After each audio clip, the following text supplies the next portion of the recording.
Magnetic field due to current carrying circular loop. जल्दी बैठो भैया।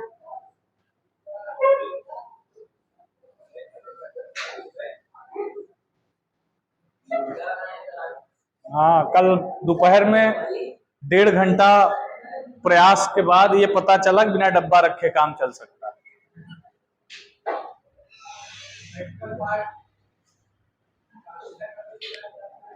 हाँ,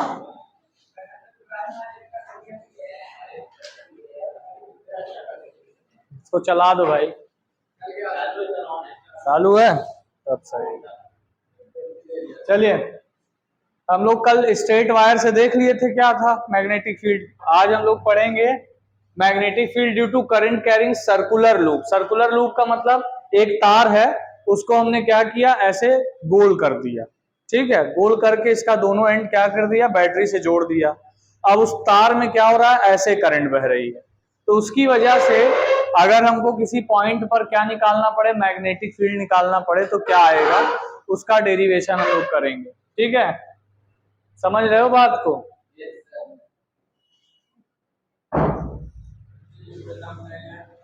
तो अब यहां पे देखिए, जैसे मान लीजिए यहां पर आपका ये सर्कुलर लूप है।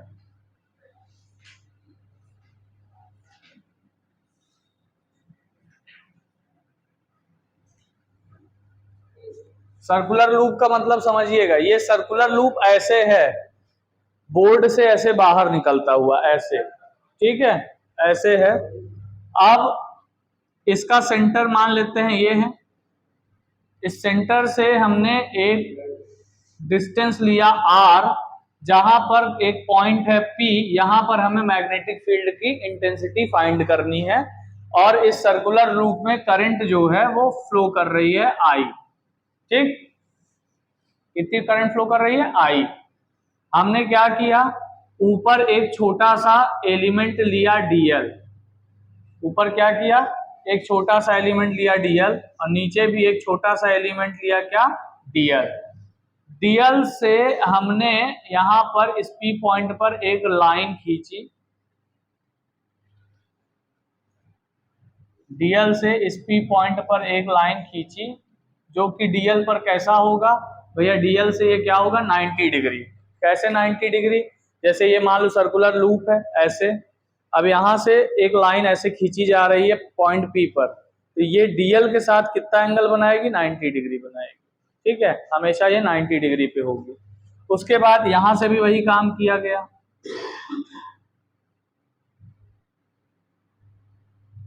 ऐसे बना दिया गया। ठीक है, ये हो गया। उसके बाद इसको यहां से मिला दिया। ये इसका क्या है, रेडियस है। रेडियस कितना ले लिया बेटा, ए ले लिया। ठीक है, या तो इसको एक काम करते हैं, इसको एक्स ले लेते हैं, आर की जगह एक्स ज्यादा उचित रहेगा। आर डीएल से पी की दूरी आर ले लो, ये बेटर रहेगा।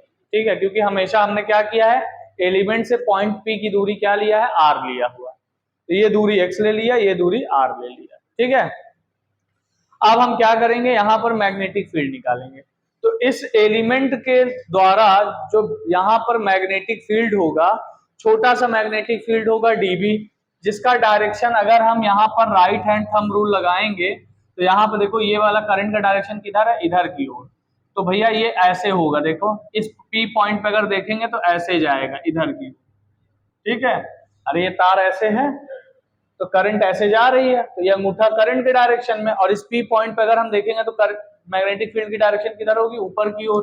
तो मैग्नेटिक फील्ड की डायरेक्शन इससे 90 डिग्री बनाता हुआ ऐसा होगा। और इस एलिमेंट की वजह से देखोगे तो इधर की ओर होगा भाई साहब। समझ रहे हो बात को। इस एलिमेंट की वजह से अगर डीबी देखोगे तो इधर की ओर होगा, इस एलिमेंट की वजह से देखोगे तो डीबी इधर की ओर होगा। अगर मैं इसको ऐसे कर देता हूं और इस एंगल को मान लेता हूं कि भैया क्या है, थीटा, हालांकि ये एंगल भी थीटा ही होगा और ये एंगल भी थीटा ही होगा।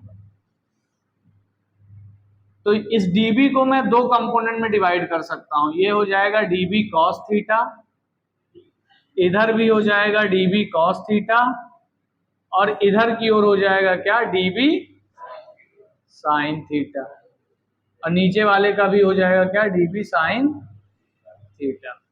ठीक भैया, इस एलिमेंट का दो कंपोनेंट हुआ, इस एलिमेंट की वजह से जो यहाँ पे मैग्नेटिक फील्ड जनरेट हुई dB, उसके दो कंपोनेंट हुए, एक परपेंडिकुलर एक हॉरिजॉन्टल।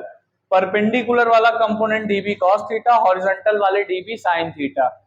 परपेंडिकुलर वाला, अब ये ऊपर वाले एलिमेंट की वजह से जो dB आया, और ऊपर वाले एलिमेंट की वजह से जो dB आया, और नीचे वाले की वजह से जो dB आया है, दोनों के परपेंडिकुलर जो कंपोनेंट्स है वो एक दूसरे को क्या कर दे रहे हैं, कैंसिल आउट कर दे रहे हैं।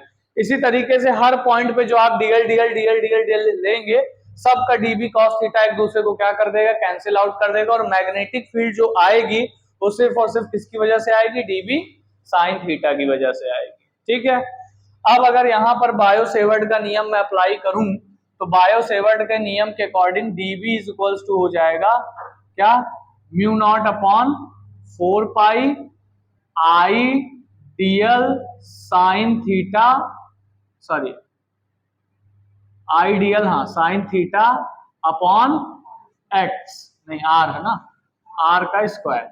तो यहाँ पे जरा बात समझिएगा, म्यू नॉट अपॉन 4 पाई आइडियल, अब ये एंगल कितना था भाई साहब, ये एंगल मैंने आपको बताया कितना है, 90 डिग्री, तो साइन क्या हो जाएगा 90, तो साइन 90 अपॉन आर का स्क्वायर, साइन 90 की वैल्यू 1, तो mu naught upon 4 pi I dl upon are का स्क्वायर। क्लियर है इतनी बात, ये आपका dB की वैल्यू आ गई।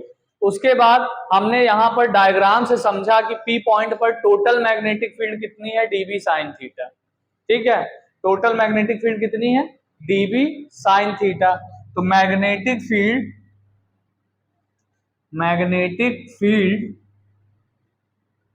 Eight point P, magnetic field at point P is dB sine theta. अब आपके दिमाग में एक प्रश्न उठ रहा होगा कि यहां सर dB साइन थीटा जुड़ करके 2 dB साइन थीटा होना चाहिए, और हमने टोटल मैग्नेटिक फील्ड कितनी लिखी है, dB साइन थीटा। क्यों ऐसा, ऐसा इसलिए क्योंकि हम जो यहाँ पर एलिमेंट ले रहे हैं इसको इंटीग्रेट पूरे सर्कल के फॉर्म में करेंगे। तो भैया एक एलिमेंट आया है dB साइन थीटा इस वाले एलिमेंट की वजह से, एक आया है इस वजह से। जब हम इसको पूरा इंटीग्रेट कर रहे हैं तो दूसरे वाले का कंपोनेंट लेने की जरूरत नहीं है। अगर हम यहां पर इंटीग्रेट कब करते, आधा करते, ठीक है, अगर हम इंटीग्रेशन क्या करते, आधा करते, तब जरूर हमको क्या करना पड़ता, लेना पड़ता dB। समझ में आ रही बात, तो dB की वैल्यू आप यहां पुट करेंगे, dB की वैल्यू क्या है आपके पास, dB की वैल्यू है आपके पास mu naught upon 4 pi I DL sine theta upon are का square, I DL sine theta upon are का स्क्वायर। ये हो गया आपका टोटल मैग्नेटिक, क्योंकि dB की वैल्यू जो यहां से हमने निकाली वो यहाँ पे पुट कर दिया, और sine theta upon are square आ गया। अब इसको क्या करेंगे बेटा, हम लोग इंटीग्रेट करेंगे, कहां से कहां तक, पूरे सर्कल के लिए। तो डीएल हम डीएल के रिस्पेक्ट में कर रहे हैं, अब यहाँ पे जरा ध्यान दीजिएगा। तो इंटीग्रेट बोथ साइड, यहाँ पे लिख दीजिए क्या, इंटीग्रेट बोथ साइड। तो इधर तो आ जाएगा इंटीग्रेट होकर के b, और इधर क्या हो जाएगा, integration mu naught upon 4 pi I DL sine theta upon are का स्क्वायर। अब यहां पर जरा समझिएगा, mu naught upon 4 pi I, ये सब बाहर हो जाएगा, mu naught upon 4 pi I upon are square sine theta, ये सब कहां पे चले गए, बाहर चले गए। सिर्फ यहाँ पे क्या आया, डीएल अंदर बचा। साइन थीटा को कुछ और लिख सकते हो बेटा, परपेंडिकुलर अपॉन हाइपोटेनस लिखा जा सकता है, ए अपॉन आर। देखो साइन थीटा है, ए अपॉन आर लिख सकते हैं, लिख लीजिए। तो यहां पर हम लोग लिख सकते हैं mu naught upon 4 pi I R square, sine theta का क्या हो जाएगा बेटा, ए अपॉन आर, तो हो जाएगा mu naught I a upon 4 pi r की पावर 3।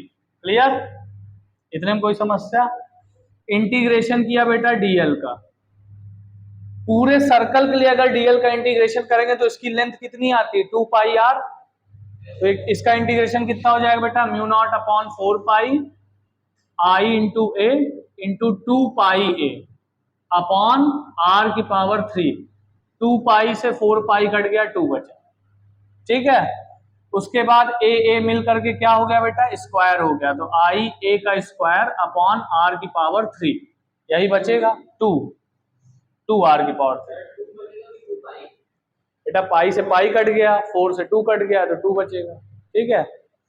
और ए का स्क्वायर हो गया, आर का क्यूब हो गया, ठीक, और 2 बचा ही हुआ है, तो mu naught upon 2 I a square upon r की पावर 3। उसके बाद अभी आर को भी कंसीडर नहीं करेंगे, क्योंकि आर यहां से डिस्टेंस तो हमने मानी है, क्वेश्चन में आपको सेंटर से डिस्टेंस यानी एक्स दिया रहेगा और ए दिया रहेगा, तो आर को भी कन्वर्ट करेंगे एक्स और ए के टर्म में। तो आर बराबर पाइथागोरस अगर लगा दो तो क्या आ जाएगा बेटा, ए स्क्वायर प्लस एक्स का स्क्वायर, या फिर हम लिख सकते हैं ए स्क्वायर प्लस एक्स का स्क्वायर की पावर 1/2। तो यहाँ आर की जगह ये रख देंगे तो क्या आ जाएगा, यहाँ आ जाएगा B is equals to mu naught upon 2 I a का स्क्वायर अपॉन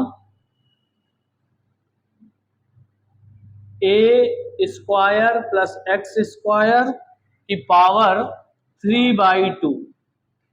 अरे 3 पहले से था इसके ऊपर, 1/2 हमने दे दिया, तो मल्टीप्लाई होके क्या हो जाएगा 3/2। यही होगा मैग्नेटिक फील्ड, किसकी वजह से, सर्कुलर लूप की वजह से। नोट कर लीजिए, नोट कर लो, फिर समझाते हैं एक बार और ना भी।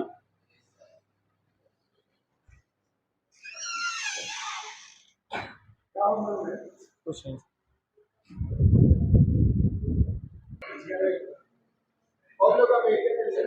समझ रहे हो? चलो फिलहाल आगे चलते हैं। अब इधर समझिए, फिर से एक बार समझ लेते हैं। यहां पे देखो, ये क्या है, करंट कैरिंग लूप है। लूप का मतलब सर्कुलर वायर है। अब यहां पर करंट बह रही है और इस सर्कुलर वायर ऐसे है, देखो इस तरीके से बोर्ड से ऐसे बाहर निकलता हुआ। यहां से हमने इस पी पॉइंट, सॉरी, इस सर्कुलर लूप से ये सेंटर इसका सी है, इस पी पॉइंट पर हमको क्या निकालना है, मैग्नेटिक फील्ड की इंटेंसिटी निकालनी। हमने डीएल से एक लाइन यहां पर खींची, आर ले लिया, हमने इस डीएल से एक लाइन खींची, ये भी नीचे वाला भी क्या होगा, आर ही होगा फिलहाल। उसके बाद इस सर्कल का जो रेडियस है वो क्या है बेटा, स्मॉल ए, और इस सेंटर से पी के बीच की दूरी कितनी है बेटा, एक्स, ठीक है। अब हमने अपना right hand thumb rule use किया और देखा कि मैग्नेटिक फील्ड का डायरेक्शन क्या है। तो मैग्नेटिक फील्ड का डायरेक्शन जब देखा तो हमें पी पॉइंट पर कुछ ऐसा मिला, ये देखो ऐसे जा रहा है, पी पॉइंट पर ऐसे इधर की ओर, ठीक है। तो पी पॉइंट पर इधर की ओर जा रहा है, तो ये डीबी हो गया। इस डीएल की वजह से जो यहाँ पे मैग्नेटिक फील्ड जनरेट हुई उसका डायरेक्शन इधर, इस डीएल की वजह से जो मैग्नेटिक फील्ड जनरेट हुई इसका डायरेक्शन इधर। दोनों को कंपोनेंट में डिवाइड किया, dB cos theta, dB sine theta, यहां भी डीबी कॉस थीटा, यहां भी डीबी साइन थीटा। अब इसी तरीके से जितने कंपोनेंट्स मिलेंगे हमको यहां से लेकर के यहां तक, उनका डीबी कॉस थीटा और यहां से लेकर के यहां तक के कंपोनेंट का डीबी कॉस थीटा आपस में अपोजिट डायरेक्शन में होगा, जो एक दूसरे को क्या कर देगा, कैंसिल आउट कर देगा। लेकिन हर पॉइंट का डीबी साइन थीटा इसी डायरेक्शन में होगा। तो इसका मतलब यहां पर जो टोटल मैग्नेटिक फील्ड होगा वो डीबी साइन थीटा, यानी सारे कंपोनेंटों का डीबी साइन थीटा ऐड कर लिया जाए। अभी तो हमने सिर्फ 2 कंपोनेंट लिया ना, 1 और 2, तो यहां पर total magnetic field 2 dB sine theta. अगर मैं पूरे लूप पे जितने एलिमेंट्स हैं सबके द्वारा ले लूं, जितने भी हैं करोड़ों हजारों की संख्या में होंगे, सारे एलिमेंट्स के द्वारा यहाँ पे मैग्नेटिक फील्ड निकालूं और उसको जोड़ दूं, तो हमें पी पॉइंट पर क्या मिल जाएगा, मैग्नेटिक फील्ड मिल जाएगा। तो हमारे पास जोड़ने की एक सिंपल सी प्रक्रिया है मैथमेटिक्स में, जिसको हम लोग इंटीग्रेशन कहते हैं। तो हम डीबी साइन थीटा का इंटीग्रेशन कर लेंगे, आराम से हमारा आंसर आ जाएगा। तो यहाँ पर बायो सेवर्ट का नियम अगर हमने लगाया तो mu naught upon 4 pi I DL sine theta upon r, ये फॉर्मूला होता है इस डीएल की वजह से पॉइंट पी पर मैग्नेटिक फील्ड। तो यहाँ पर हमने लगाया साइन थीटा क्या रख लिया 90, क्योंकि ये एंगल क्या है 90। अरे भाई ये देखो ये रेडियस है, यहां से ऐसे खींचा गया है एक स्पर्शी रेखा, ये हमेशा कैसा होता है 90 डिग्री तो होता है, तो हमेशा ये क्या होगा डीएल के साथ 90 डिग्री होगा। ठीक है,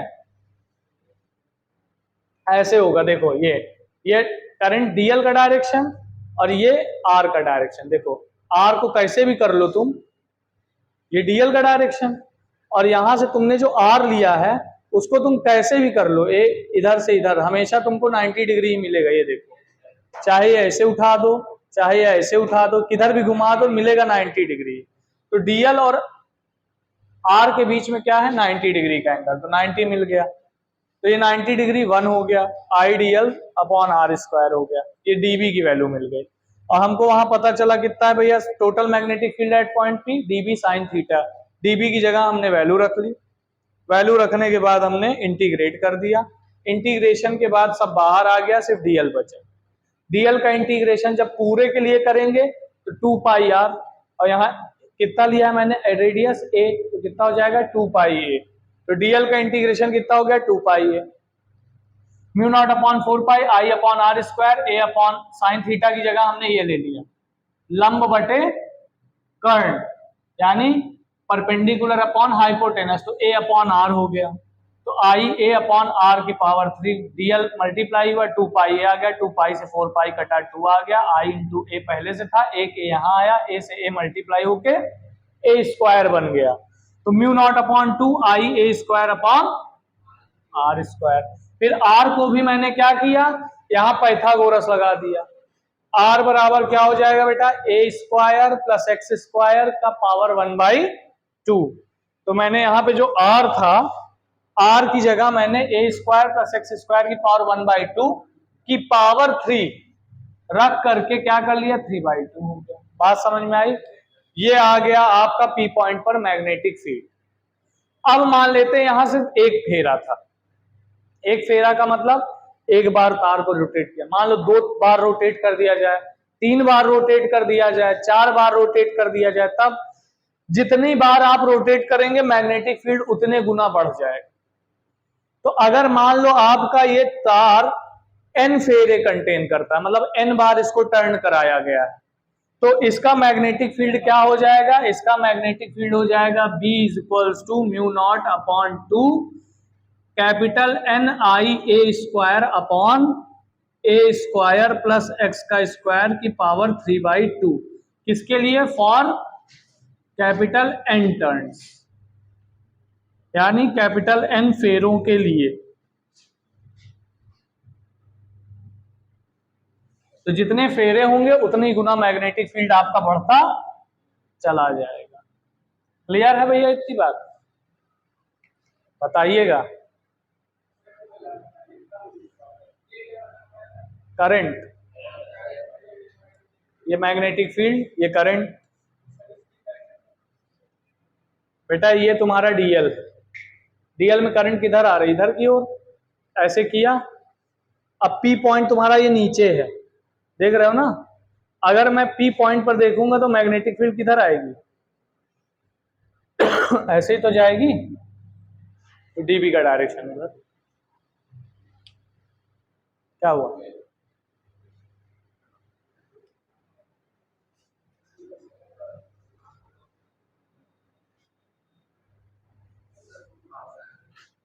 चले भैया आगे।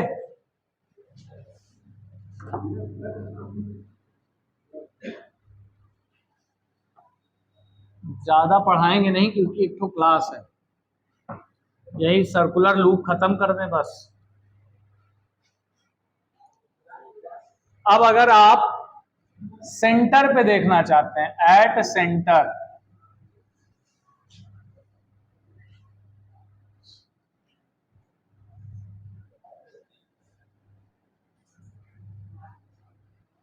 मतलब इस सर्कुलर लूप है, इसके सेंटर पे अगर आप मैग्नेटिक फील्ड निकालना चाहते हैं तो भाई सेंटर पे आओगे तो एक्स की वैल्यू क्या हो जाएगी ये P पॉइंट अगर यहाँ पहुंच गया तो x क्या हो जाएगा, 0 हो जाएगा। तो सेंटर पर at centre x is equal to 0, उस फॉर्मूले में x बराबर 0 रख लो, क्या हो जाएगा, b is equal to mu naught upon 2 NIA square upon a की पावर 2 की पावर 3/2, 2 से 2 कट गया, mu naught upon 2 NIA square upon a की पावर 3, a स्क्वायर से ये कटा, आ गया mu naught upon 2 NI upon a। तो सेंटर पर मैग्नेटिक फील्ड ये हो जाएगा भाई साहब, सेंटर पर मैग्नेटिक फील्ड क्या हो जाएगा, निकालो, नोट कर लो।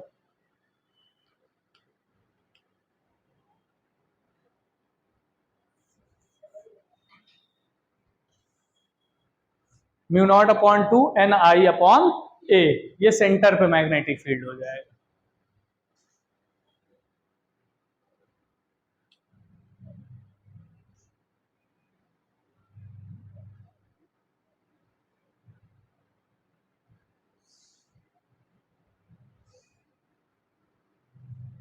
ठीक,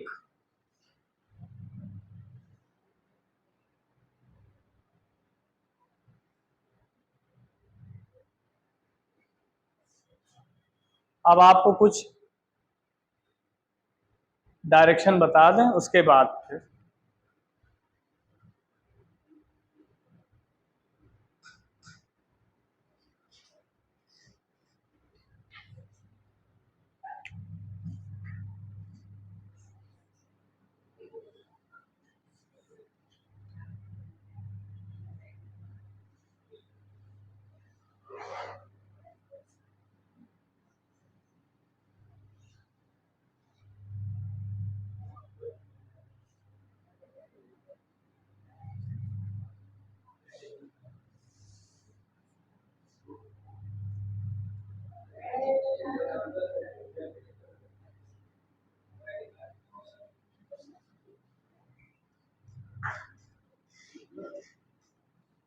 जैसे ये मान लो एक सर्कुलर लूप है, इसमें करंट किधर जा रही भैया, इधर की ओर, ठीक है।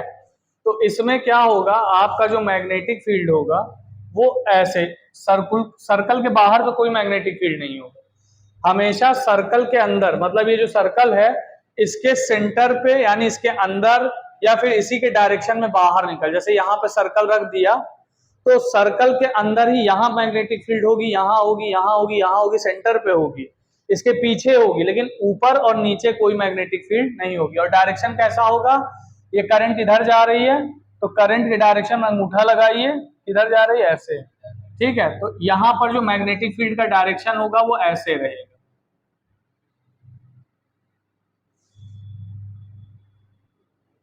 मतलब सर्कल से डायरेक्टली क्रॉस करता हुआ अंदर की तरफ। अगर करंट इधर होता तो सर्कल के अंदर से बाहर निकलती हुई मैग्नेटिक फील्ड की डायरेक्शन होती। तो डायरेक्शन ऑफ मैग्नेटिक फील्ड क्या होगी, हमेशा इस टाइप से होगी।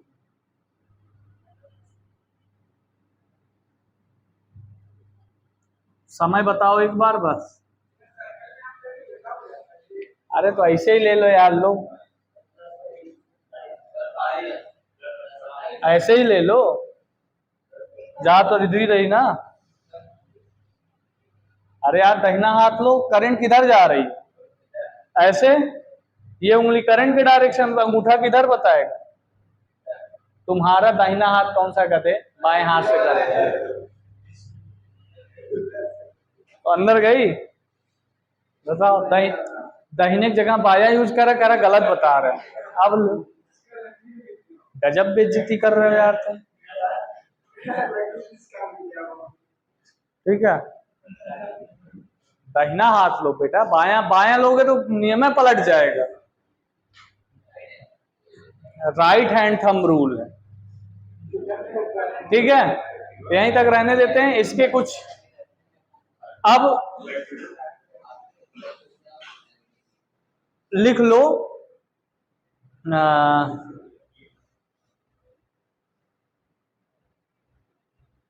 लिखो स्पेशल ट्रिक्स, ठीक है, ताकि मुझे अगले टर्न पे याद रहे कि यहां से पढ़ाना है। स्पेशल ट्रिक्स मतलब जैसे मैं इसमें क्वेश्चन में थोड़ा इधर उधर करता है, आपको पूरा सर्कल नहीं देता, आधा अधूरा सर्कल देगा, एक चौथाई दे देगा, एंगल दे देगा। ठीक है, तो उसमें क्या होता है कि उसमें थोड़ा फॉर्मूला, इसको जो ये फॉर्मूला है इसको अपने हिसाब से डेकोरेट करना पड़ता है, मतलब थोड़ा बदलना पड़ता है। तो वो सिखाना है, तो वो नेक्स्ट टाइम पे सिखाएंगे। ठीक है, आज ज़्यादा पढ़ाने के मूड में है नहीं, क्योंकि एक तो क्लास है।